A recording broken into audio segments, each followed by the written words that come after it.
बीमारी समझ में आ गई समाज की क्या है। ध्यान देना, सारी बीमारी समझ में आ गई समाज की कि क्या है कि बच्चे आजकल सत्कार नहीं करते। सबको बात समझ में आ गई, पर इसकी वजह क्या है?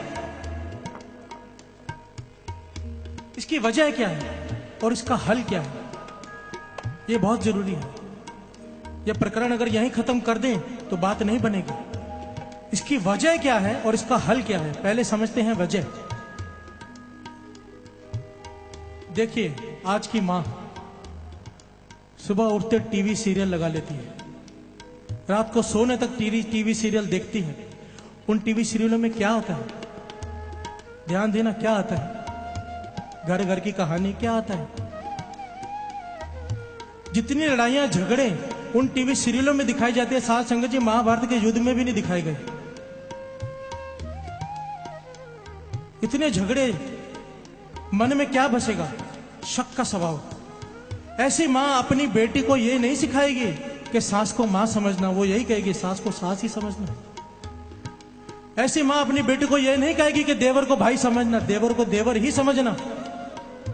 ऐसी मां कभी सही शिक्षा दे ही नहीं सकती।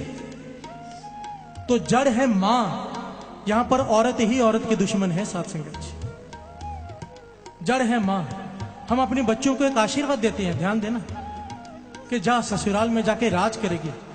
अरे राज करने के लिए भेज रहे हो? राज करने का मतलब होता है कि हुक्म चलाना। हुक्म चलाने के भेज रहे हो? आशीर्वाद दिया करो कि जा वहां जाके सेवा करेगी, उनकी प्रसन्नता लेगी। ये आशीर्वाद तो कोई नहीं देता।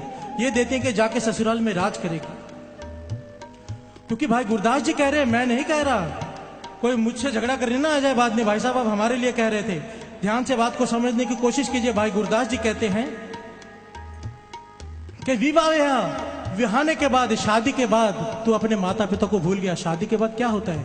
एक नई लड़की घर में आती है ना, वो ऐसी पट्टी पड़ा देती है बेटे को कि वो अपने माता पिता को भूल जाता है।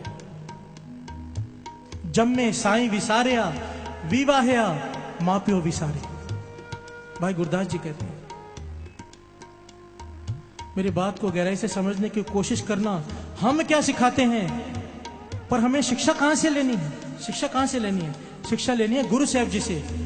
गुरु हरगोविंद साहब जी महाराज, 6वें गुरु नानक, जब अपनी बेटी की शादी की तो 2 वचन दिए उसे। ये वचन अगर आज की मां अपनी बेटी को दे दे, उसे सिखा दे बचपन से, ये वृद्ध आश्रम बंद हो जाएंगे। सच कहता हूं साथ संगत जी, ये हल है। क्या हल है? 2 पंक्तियां पढ़ ले फिर समझाता हूं। मां प्यो दे उपकार विसार, मां प्यो दे उपकार विसार, मां प्यो दे उपकार विसार, मां प्यो दे उपकार विसार। 6वें गुरु नानक गुरु हरगोविंद साहब जी महाराज अपने बेटी को कह रहे हैं शादी के वक्त। पहला वचन कहने लगे, ये 2 वचनों की पालना करना सौहरे घर में जाकर। क्या?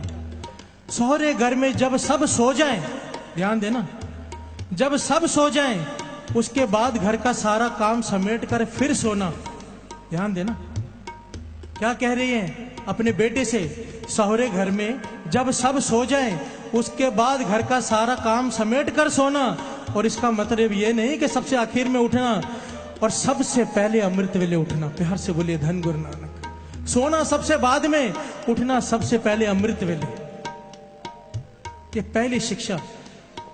मन में विचार कीजिए, क्या हम अपने बच्चों को ये सिखाते हैं? हम तो कहते हैं जाना, पति को अपने वश में करना, नहीं तो तेरा बुरा हाल हो जाएगा। उल्टी सीधी पट्टी पढ़ाते हैं और घर घर में झगड़े शुरू हो जाते हैं। दूसरा वचन 6वें गुरु नानक गुरु हरगोविंद साहब जी का अपनी बेटी को। दूसरा वचन कि जहां भी तेरे सास सहुरे की निंदा होने लगे, ध्यान देना, जहां पर भी तेरे सास सहुरे की निंदा होने लगे, उस जगह से फौरन उठ जाना। ये 2 वचन कोई पाल ले, 2 वचन गुरु हरगोविंद साहब जी के, घर में से कला कलेश खत्म। आजकल की लड़कियां अपनी सहेलियों के साथ बैठकर सहुरे सास की निंदा ही करती हैं, स्पेशली बैठकर। और गुरु हरगोविंद साहब जी कहते हैं जहां भी सास ससुर की निंदा होने लगे, वहां से उठकर चली जाओ।